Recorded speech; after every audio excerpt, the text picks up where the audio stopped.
lot of details in that move. We're going to be redrilling it again, only this time it's the arm and guillotine. Probably the difference in the arm and guillotine, the guillotine is at beginner's level, it's easier to finish the guillotine because it's snugger. Okay, you've got more of the contact with two arms controlling one neck. So it's probably at beginner's level it's easier to finish. With the arm and guillotine, because he's got an arm inside the loop, okay, it's a little bit harder to finish.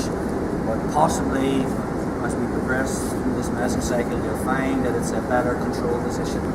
Because if Carl tries to do certain things, I can switch to anacondas and darces with arm and guillotine control, which I can't do with the guillotine control. So it has its advantages and disadvantages. But let's set it up the same way. It's basically the same concepts as the guillotine. So front headlock position. Okay, everyone's kind of struggling with this a little bit. So I want to make sure my shoulder's in front of his shoulder. I have the chin strap and my elbow is tucked the whole time, like you're hugging a rugby ball and you're running down the field. So that control is everything. This comes in close, but say possibly this time Carl intercepts with his hand on my wrist, okay, and makes it make that grip. So I'll pull it forward and then just a swivel of my wrist, and now I'm behind. So I've got that cup, and again I create the space by pulling this elbow forward, and then I make that double chin strap. So last time we were in front of the arm, this time I'm behind the armpit. So I'm going to do the same thing. Okay, so from there I raise my elbow up because I want to get a really good contact bite on the larynx or throat. So I raise my elbow high. I'm still pinching with this elbow. It's close to my lat. So I bring it all the way up, and then I drop it in deep. Okay. So I replace my head with my chest. That's the detail.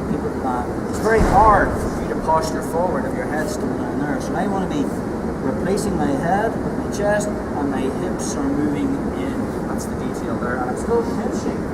All these guys, they were sleeping the head. Okay. So the detail is I'm kicking forward before my arse hits the mat. So I just drop straight in here. Okay. The second this comes over, the finish is slightly different. So I'm still pulling my fist into the armpit, but because Carl's arm's in the junction, if I raise my elbow, as before, if I raise my elbow up high, his arm's restricting. So instead of raising up high, I'm bringing my left elbow low, and I'm making a wedge here, and I'm just pulling this straight up. My fist is driving straight up into my armpit, and this has made a wedge. The elbow's not high or slow, and I'm not doing that crowding action. You don't need to if the arm's still inside the junction. So from there, my elbow's coming in low, just pulling that in. There, still use that reverse movement because I'm making the area of my arm fatter. I'm filling the space. Here. So, on position here. I've secured my first grip. So when we go to a position of spar from here, I'm going to be starting from this position. You want to try and get your hand on the chin and make that connection with the elbow tight to your lat. Second one comes in, goes to my body. Let's just say he makes a grip on it. Okay, I want his elbow away from his body, so I just pull that back a little bit, and then I get to circle my wrist to get it in behind. Okay, so I make the second grip on his chin. From there, just bringing my elbow high as before, and then I make sure that I get that snugness. Okay, so I have this sharp bit of my wrist right in his throat. The elbow still onto my body.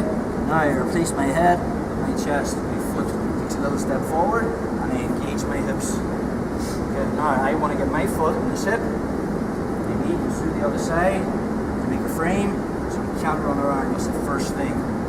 Okay, find this. Everything. Okay. From that position, then this comes over the top. Stop and roll. Then I just do pressures. So fist into my armpit. Rotate my wrist. Third thing is my left elbow going down, creating a wedge. So just pulling on. But basically the same body mechanics as the last one. So on here, make my connection close to my body. Switch to the arm and guillotine. Here, get the connection by raising my elbow, engage my hips in, get my foot in the hip before my butt hits the mat, over. Okay, let's do that.